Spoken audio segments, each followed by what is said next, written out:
Hola profesora y compañeros de clases, en este vídeo estaré hablando sobre las aspiraciones de las secreciones orofaringeas y endotraqueales.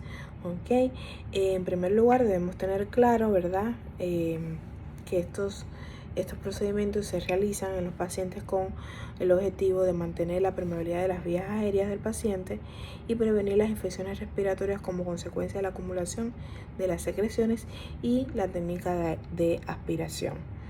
Ok, para realizar estos procedimientos debemos asegurarnos de primeramente contar con todo el equipamiento necesario, como van a ser las sondas de aspiración estériles del número adecuado, la batea, el aspirador al vacío, los guantes estériles, la solución de lavado que puede ser agua o suero fisiológico estéril, la toma del oxígeno, las mascarillas de oxígeno, las bolsas de residuos y el equipo de protección personal como va a ser la bata, la mascarilla en caso de que sea necesario y el depresor. Ok, entonces en primer lugar debemos verificar, ¿verdad? La identificación de nuestro paciente, la prescripción médica. Debemos realizar un estimado en el paciente, ¿verdad? Ver que no haya algún signo de complicaciones, que el paciente no presente disnea, que no presente cambio de coloración, que no presente cianosis perioral, ¿verdad? Así como el hiene capilar, que la frecuencia, tenemos que verificar la frecuencia respiratoria. Ok, y vamos entonces a explicarle a nuestro paciente el procedimiento que se le va a realizar y asegurarnos de como intervención de enfermera debemos explicar al paciente el procedimiento para que esto contribuya, ya que esto contribuye para que el paciente pueda colaborar en la realización del procedimiento. ¿Ok? Ahora sí, vamos entonces a valorar la necesidad, ¿verdad?, que presenta el paciente de la aspiración. Para ello podemos ver, por ejemplo, si hay secreciones visibles o audibles, si hay disminución de la saturación de oxígeno, si hay aumento de la frecuencia respiratoria, si hay aumento del esfuerzo respiratorio, que el paciente se encuentre inquieto o que haya diaforesis. Entonces, una vez que realicemos el lavado de las manos, ¿verdad?, con un jabón antiséptico o una solución hidroalcohólica, vamos a preparar el material y lo vamos a colocar cercanos al paciente. Vamos a comprobar que el aspirador funcione correctamente. Vamos a colocar la presión en el manómetro del aspirador y situando un dedo sobre el extremo distal del tubo de conexión, para verificar la presión de la aspiración en la lectura del manómetro. En caso de que sea necesario, la presión va a ser modificada adecuadamente antes de continuar con el procedimiento. Debemos verificar además que el calibre de las ondas y seleccionar la presión adecuada. Vamos entonces a proceder a colocar a nuestro paciente en una posición cómoda, ¿verdad?, en la posición correcta. Lo vamos entonces a colocar la bata, la mascarilla, en el caso que esté indicado, y los guantes estériles. Entonces, las posiciones del paciente, en el caso de que no esté contraindicado, en el caso que vayamos a realizar la aspiración por la vía oral, va a ser en la posición de semi-Fowler con la cabeza girada hacia un lado. Sería en la semi-Fowler sentado, semi-sentado y la cabeza girada hacia un lado. Cuando se va a realizar la aspiración por la vía nasal, el paciente debe estar en semi-Fowler también, o semi-sentado, con el cuello en hiperextensión de 70 grados, esta hiperextensión del cuello. Y si el paciente está consciente, debemos colocarlo en una posición de cúbito lateral. O sea, si el paciente no está consciente, inconsciente, lo colocamos de lado, del cúbito lateral. Si las secreciones son muy densas, debemos administrarle algún nebulizante. Vamos a proceder a colocar la cánula en el caso que fuera necesario y vamos a evaluar el estado del oxígeno del paciente mediante la determinación de la saturación de oxígeno. Si en caso que fuera necesario, debemos preoxigenarlo, al menos durante 30 segundos antes, a menos que exista alguna contraindicación, como por ejemplo en los pacientes que presentan disminución de la saturación de oxígeno durante la aspiración, o los que presentan alteración del ritmo cardíaco, o los que reciben oxígeno suplementario de forma continua. Entonces vamos a proceder a seleccionar la presión de aspiración en dependencia de la edad, ¿verdad?, del paciente.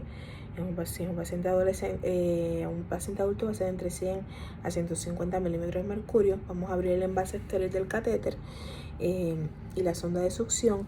La vamos a conectar el catéter de succión al tubo de conexión, asegurando que el extremo distal de la sonda no toque con el paciente la cama o los guantes. ¿Ok?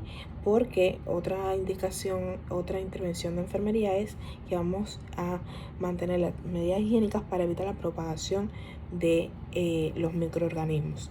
Entonces vamos a realizar primeramente la aspiración por la nasofaringe y después por la orofaringe, si fuera necesario. Para el caso de la orofaringe, vamos a lubricar la punta de la sonda del catéter con la solución salina y aspirar para comprobar la permeabilidad. Vamos a solicitar al paciente que abra la boca. Nos apoyamos del uso de un depresor lingual, ¿verdad?, para descender la lengua. Introducimos suavemente el catéter o sonda deslizándolo por uno de los laterales de la boca hasta llegar a la orofaringe. Aspiramos por las mejillas, debajo de la lengua y a la parte posterior de la nasofaringe, según en caso de que sea necesario. Vamos a realizar la aspiración desde la parte posterior hacia adelante. La zona de aspiración mediante el catéter de succión Jankel está delimitada por una línea imaginaria situada tras las muelas posteriores. No se debe realizar la aspiración durante la introducción de la sonda, muy importante. Ahora, en el caso de la aspiración nasofaringea, para esta vamos a medir la distancia entre el lóbulo auricular y la punta de la nariz del paciente, que será la longitud que vamos a introducir. Es la longitud de la sonda que vamos a introducir en el paciente. Verificamos la permeabilidad de las fosas nasales, utilizamos la fosa nasal más permeable para realizar la aspiración, y muy importante es que no debemos aspirar durante la introducción de la sonda. Okay, lubricamos la punta de la sonda con la solución salina, el lubricante hidrosoluble. Vamos a identificar, le vamos a indicar al paciente, ¿verdad?, que en caso que pueda, que no esté limitado, a que inspire e introduzca suavemente la sonda por la fosa nasal, deslizándola por el suelo de la cavidad nasal. Insertamos la sonda hasta la medida indicada o hasta que se produzca la tos. Retiramos la sonda aproximadamente 1 centímetro, la aspiramos cubriendo el puerto de control de aspiración con el pulgar, coincidiendo con el final de la aspiración, para garantizar que esta aspiración se produzca durante la aspiración. Vamos a continuar realizando la aspiración máxima durante unos 10 a 15 segundos. Posteriormente retiramos el catéter o la sonda lentamente y suavemente mientras se mantiene la succión. Si la sonda tiene algún tipo de agujero, no es necesario realizar los movimientos de rotación mientras se extrae el catéter. Finalmente administramos el oxígeno al 100% durante 30 segundos. Evaluamos en el paciente la tolerancia y si requiere una nueva, o sea, que se le vuelva a realizar la aspiración. Entre las intervenciones de enfermería podemos proporcionarle al paciente que descanse, ¿verdad?, que tome un tiempo para descansar, aproximadamente 30 minutos antes de introducir nuevamente la sonda. Debemos pedirle que realice una respiración profunda y que tosa entre las aspiraciones si fuera posible. Si requiere que se aspire una vez más, debemos utilizar una sonda estéril y cambiarnos de guante. Son intervenciones de enfermería de las que más importante considero. Le vamos a colocar el oxígeno al paciente y